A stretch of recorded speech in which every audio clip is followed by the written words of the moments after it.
Hi, I'm Sam from Needcraft, and today I want to show you how to make this beautiful hexagon lampshade from one of our lampshade making kits.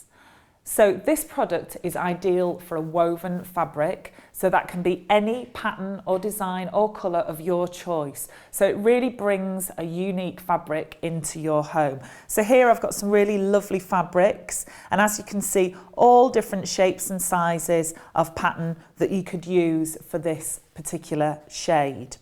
So ideal if you're a curtain maker or cushion maker, or just if you're a crafter and you have some leftover fabric at home. This is a brilliant way of using that up or choosing something very bespoke for your home.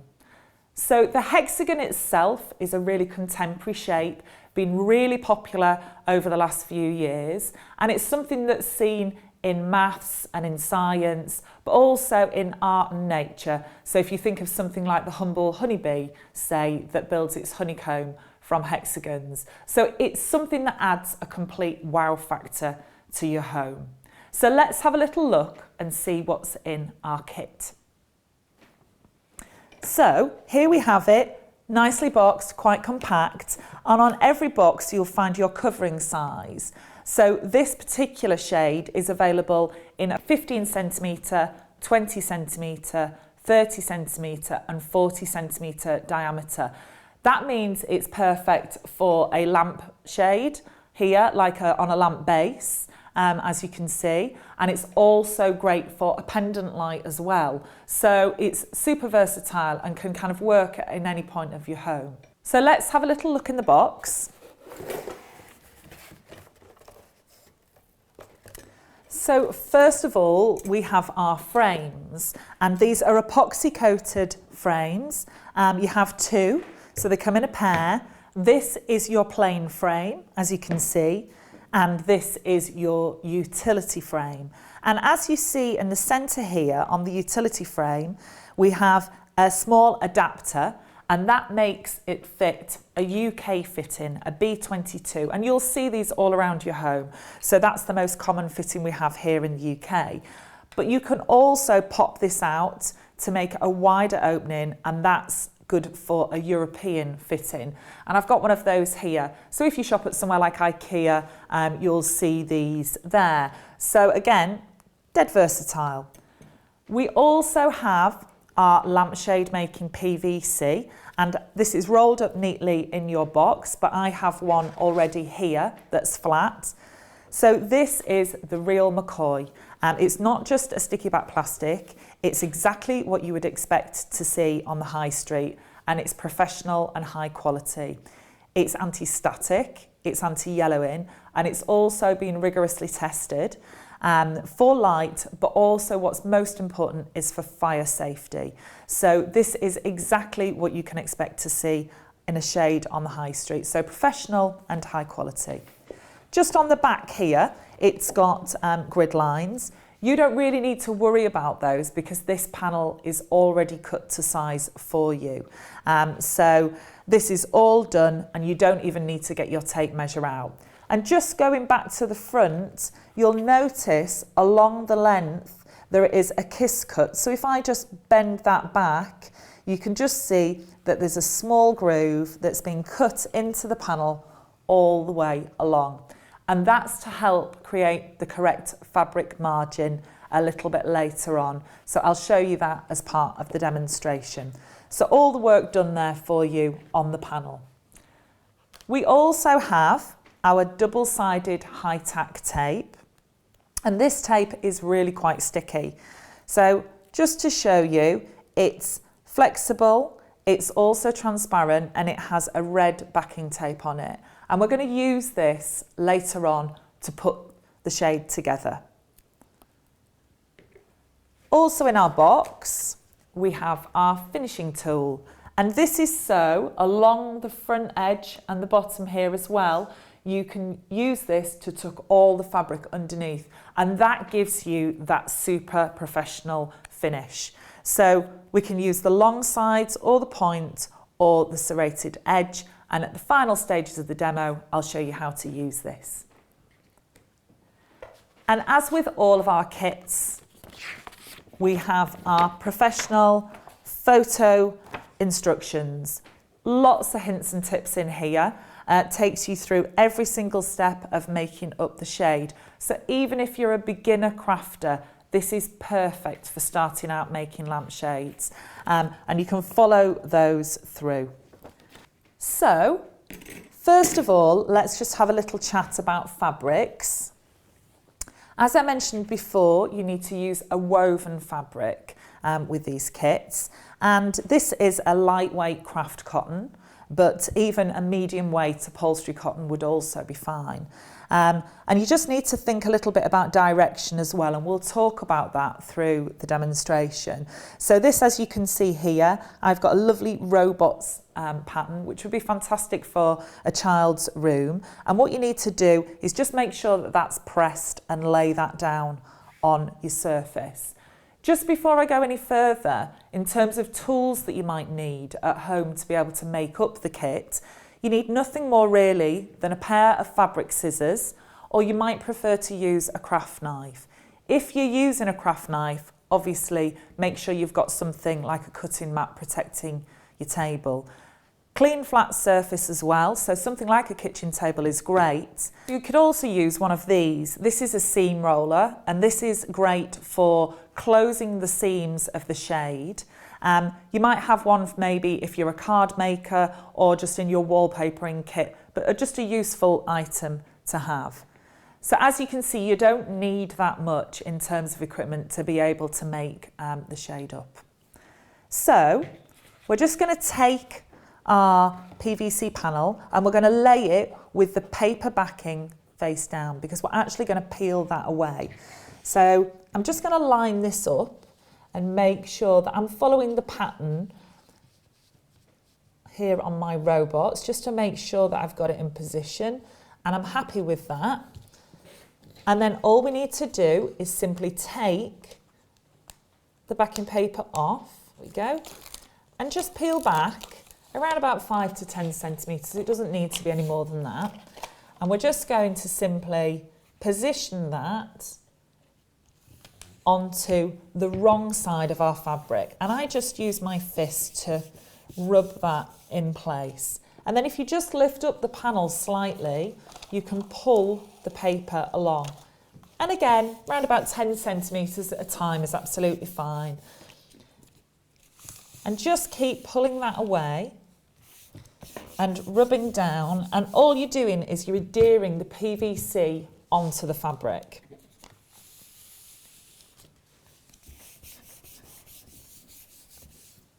And just keep moving that along, and as you get nearer the end you can pull a little bit more away because it becomes a little bit easier. And I'm just going to pull that away now all together. There we go. And just give it a little bit of a smooth over. And just before you go any further, I normally just then flip that over and just make sure that it's stuck down. And also make sure there's no little fabric frays that have got caught underneath, or there's any lumps or bumps. Now that is looking lovely. That's exactly what I wanted. So just flip it back over, and our next stage is to cut that out. So I'm just going to use the fabric scissors. And I just start on the short end.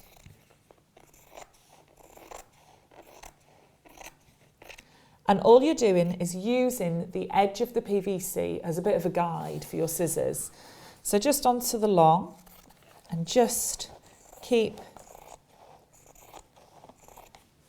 And if there's any kind of jagged edges, don't worry too much at this stage, because we're just looking for a cut along the edge. Those edges aren't going to be seen at all because you're going to tuck those under to give you that gorgeous professional finish.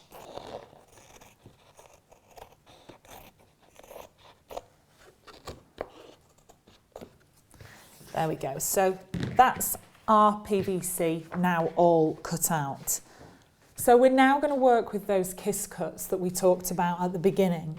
So simply fold back the kiss cut, and as you get towards the centre you'll just hear a cracking sound, And that means that the plastic is now coming apart. The PVC is breaking open.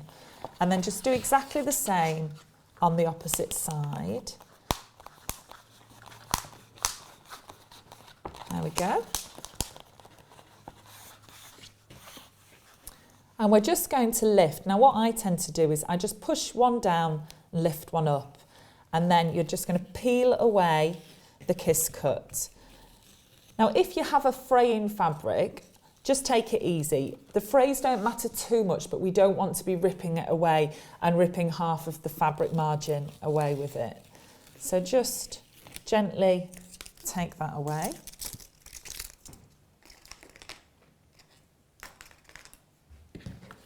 And then exactly the same on the opposite side. So just push and lift.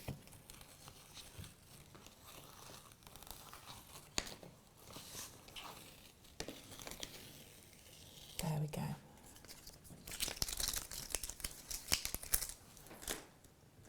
And if there are any little frays, and I've just got a couple here, I'm just going to get those out of the way now. Okay, and just before we finish up with our panel, we just now need to take our double-sided tape. And we're just going to simply run a line of double-sided tape along one of the short edges. So this should only be on the PVC, it shouldn't be touching the fabric. And that's going to close up our shade at the end. And we're going to leave the backing tape on, we're not going to take that off at this stage. So there we have it, that's our panel finished with now. So now we just need to work with our frames. So just before we start applying our tape, if you notice, if you look on your frames, where the epoxy coating has been applied, there'll be some joins and it'll be in the centre of one of the sides of your hexagon. So I'm just going to go around and find those, there they are, and we're just going to pop those on top of each other. And we need to just mark this because it just needs to be a little bit clearer. So with them sitting on top of each other, we're simply going to make sure that that marker is clear. You won't see this at all at the end, so just make sure they're marked. Yep, and that's, both of those are marked equally. And we're going to use those to line up a little bit later on. So taking your tape, we're now going to apply this onto the rings, and this is what kind of holds the whole frame together. So take your tape and pop it on. I'm just going to use that mark actually as my starting point. And all we're trying to do is get the frame to sit between the two edges of the tape. So just moving around, I move around about 5 centimetres at a time, and you're just working back towards where you started. And just a little tip here, once you get to the point where the two tapes meet, I just usually snip away just a little bit before. So you've got a little tiny white gap, and that just, for two reasons, works quite well. So one, it means you can see where your tapes meet, and two, if you overlap them, it can be a little bit trickier to lift the backing off. So just making life easy for ourselves, really.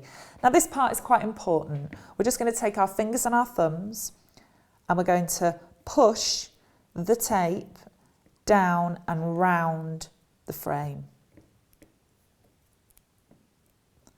So what we're doing here is we're kind of rolling the tape as much as possible around the frame. And that means it's super sticky for the next stage. I'm just pushing round those corners. There we go. And then we're going to do exactly the same on our utility frame. So I'm just going to use that mark again and start from there.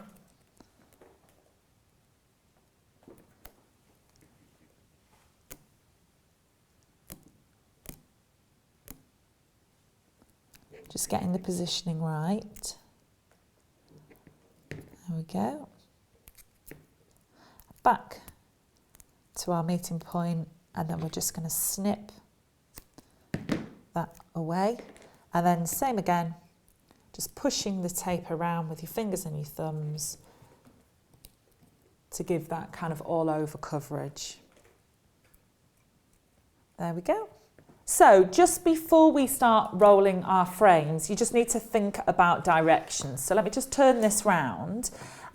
So I have a directional print here with these lovely robots on, and we do need to think about which way we want this up. So with a directional print, if you wanted a table lampshade, you would put your utility ring at the bottom. We'd then have our shade, our PVC, and then our plain ring on top, like that. So you can see how your lamp base would fit here. If you want it the other way round, you would just simply switch these over. So you'd put your plain ring at the bottom, and this would be for a pendant shade. So hanging from the ceiling, have your lampshade there, and then you would have your utility ring on the top. So you can see how you'd need to think before you make up the shade if you've got a directional print. If you have something like a spot or a stripe or an all over pattern, it doesn't make any difference at all, because then you can simply turn the shade around to suit whichever needs you've got. So let's have a look at rolling our rings. So I'm just going to position this on the table, and we're rolling towards our tape. And I want to make this as a lamp base. So then I'm going to put my utility ring here and my plain ring here. I find this really handy doing it like this. If I'm making a specific shade with a specific direction, just popping your rings on each side so you don't make any mistakes. And then what we're going to do is we're just going to take off our backing tape. Now do be careful at this point when you're lifting the tape that you only lift off the red backing. And as you can see, the tape is clear. And find your ends, and there we go. And then remember those little marks, the pencil marks we put on, we're going to use those now. So what we need to do is we need to take our first ring and position it so the mark sits on the short edge of the PVC. And the way you want to position your ring is so that it's just literally a couple of millimetres in on the PVC. The ring should not be touching the fabric. So it's all sitting onto the PVC. Then take the second ring, and I'm just going to have a look before I pick it up. Where are my marks? It's there. So, and do exactly the same on this side. So my mark is lining up. And if it's not right, you can just lift it off. It will move back. And the same, just sitting it on the PVC. And then we're now going to roll these frames. Now, just a top tip, because of the hexagon shape, you need to very carefully fold them over. So what you want to happen is you want the PVC to catch here on the tape. So you need to press down quite firmly, and just making sure, you can see already the strength in the tape and how that's forming that structure. So we're just going to, and you can, if you want, do these almost one at a time. So just rolling and making sure we're picking up the nice corner here. And again, and you've got quite a lot of control, so you can here, like you just saw, lift off if you need to. There we go, just making sure that that's there, yeah. There we go. And just our kind of final length. Yep, that's all firm. And then what I tend to do is just tip that now towards me. So you can see here we've got the backing tape. So we're just going to take that off. And then I just like to line up the edges of the PVC to make sure that it's really straight. So just fold that down. Make sure that that edge lines up, and it does, that's beautiful.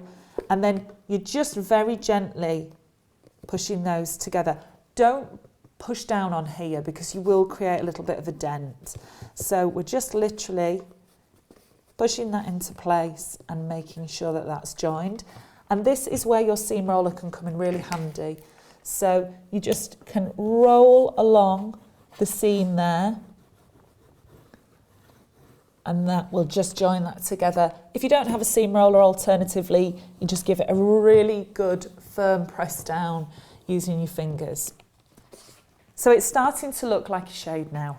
Our next stage, you will have your seam where the two panels have met, and that will leave you with an overlap of fabric. So what we need to do is we just need to cut away the inside one. So we've not got two layers there. So just using the tips of your scissors, we're just literally going to cut in and cut out a kind of an oblong shape. And then we're just going to turn over and repeat on the other side.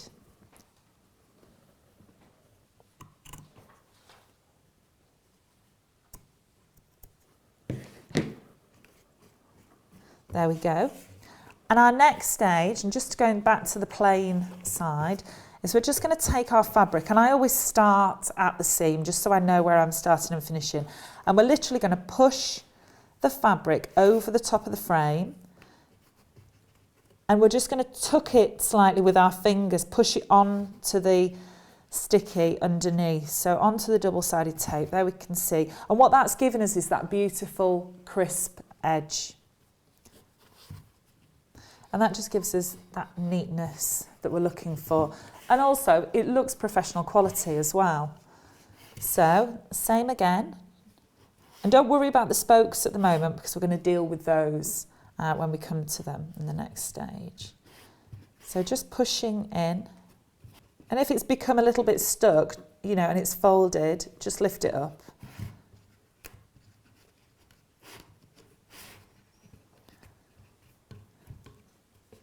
So we're now at the stage where we're going to use our finishing tool to tuck all the fabric on the edges into the frame. So that's what that margin was earlier on. That's the allowance that was given to us with the kiss cut.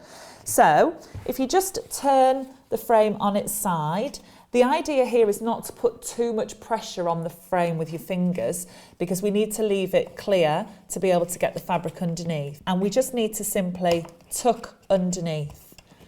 And once you get going, you can hear already that starting to go underneath. I use the point, I just feel more comfortable with that, but you can use the longer for putting all the straggly frays underneath as well. So we're just simply going to go round. There we go. And once you get going, the fabric goes under quite easily. So just making sure that the fabric stays tight.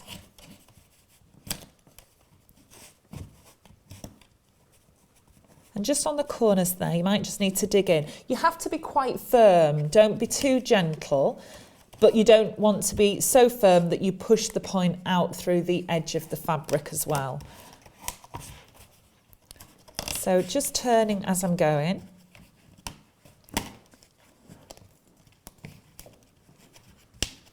There we go. And if there's any loose little frays, you can use the longer side to kind of brush those underneath.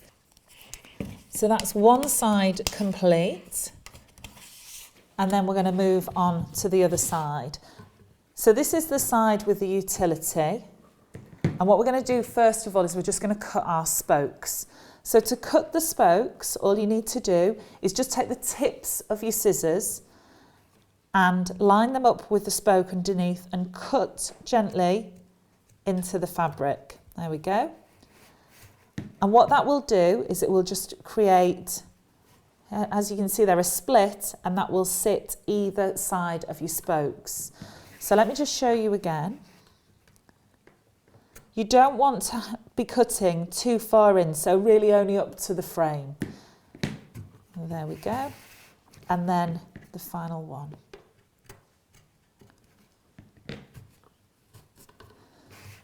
And the same again with this one. I'm just going to start at my seam. And we're just going to push the fabric behind the spoke straight away. That's great. That's gone in nicely. And then just work our way round. So I tend to go from left to right, but that's just, again, personal preference. And just pushing behind those corners there. That's it. And that's where the point does come in useful. And if this becomes a little bit blunt, you can simply cut a piece away and that renews your point again. So quite useful. And then onto just a longer stretch again.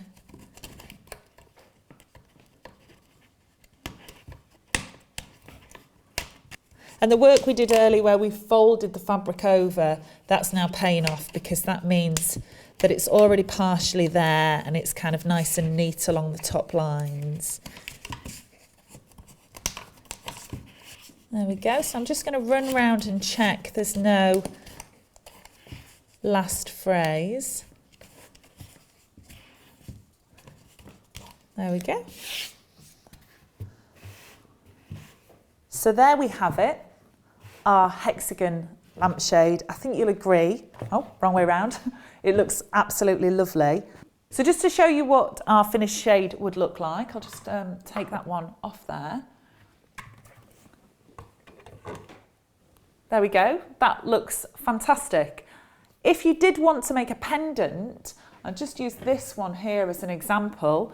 We also have these diffusers. So if you imagine this way round, and this also kind of reinforces what I was saying about the directional fabric, that this can switch either way. All you simply need to do is bend this little, drop it in, and then when you turn your shade over, this simply now sits in the bottom, and that just diffuses the light, so it gives you a much softer lighting effect, and also makes it look even more professional because you can't see inside to the shade. So a really nice addition to your homemade lampshade. I hope you can make these now for either yourself, for your family or friends, or we've inspired you to maybe start up your own small creative lampshade making business. Thanks for watching.